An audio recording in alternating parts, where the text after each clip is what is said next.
Mutfağıma hoş geldiniz. Bugün mutfağımda kayısı reçeli yapacağız. Malum kayısının en güzel olduğu dönemdeyiz.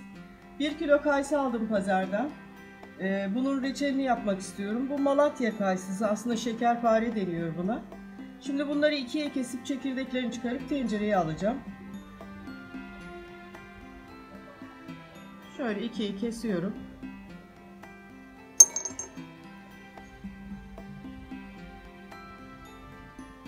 Mümkünse çok olgun, yumuşamış kayısıları kullanmayalım. Alırken daha sert olanları seçelim.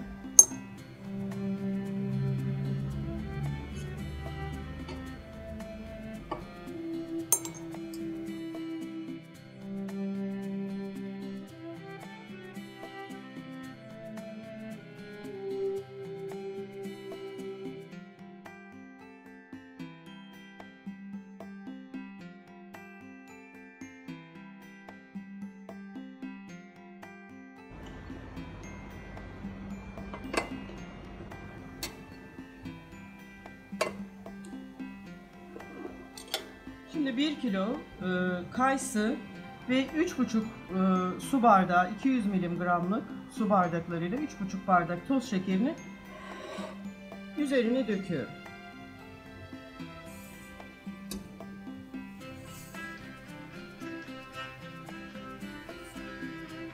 Evet. Şimdi ben bu tencerenin kapağını kapatacağım ve buzdolabına kaldıracağım. Bir gün bu vaziyette. Arada bir şöyle hafif bir sallayacağım tencereyi ama kesinlikle kaşık değdirmeyin. Sallayarak karıştıralım. Bir gün buzdolabında tutacağım. Bir gün boyunca buzdolabında tuttuğum kayısılarımın son halini göstermek istiyorum sizlere. Şöyle hafiften kayısıları ezmeden şöyle gösteriyorum dibini. Bakın hala altında bir miktar şeker var. Şimdi ben bunu ocağa koyacağım. Ocağı da en kısa alacağım ki içindeki şekeri önce bir eritelim. Reçelimiz kaynamaya başladı. Şöyle kaynadıkça üstünde böyle köpükler oluşacak. Alabildiğimiz kadarını bunları alalım. Şöyle hafiften şu şekilde alalım. Bütün köpükleri alırsak çok daha iyi olur. Ve kayısılarımızı da ezmeden pişirmeye dikkat edeceğiz. Kıvam alana kadar pişireceğiz. Şöyle kıvamını şimdilik göstereyim size. Biraz daha pişmesi lazım.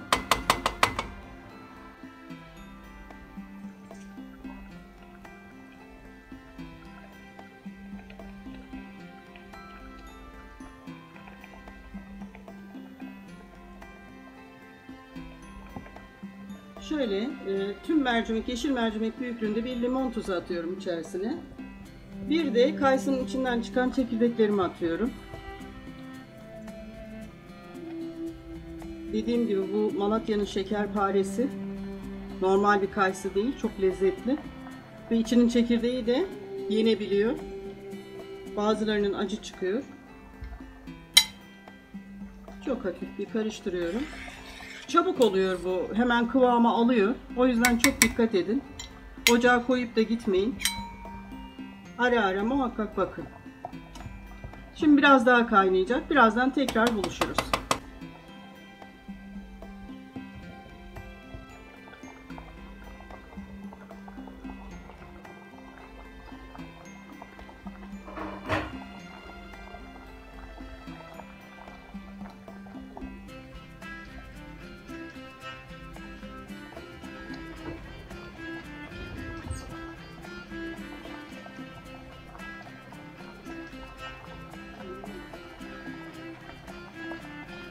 Reçelimiz pişti. Kayısı reçelimiz. Bakın kıvamını şöyle göstereceğim size. Çok güzel. Tabi bu soğuduğu zaman daha da katılaşacak kıvamı. Şimdi ben bunun altını kapatıyorum.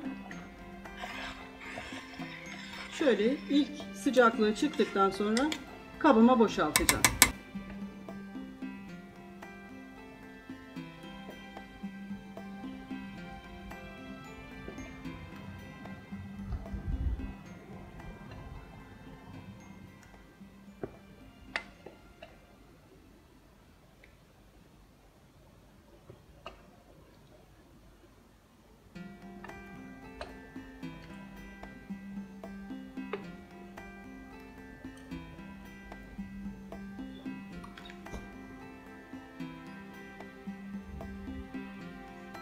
Şekerpare yani kayısı reçelimiz pişti arkadaşlar. Dediğim gibi çabuk pişiyor. Bir gün önceden şekere yatırdığımız için çabuk kıvam alıyor. Başından çok ayrılmayalım.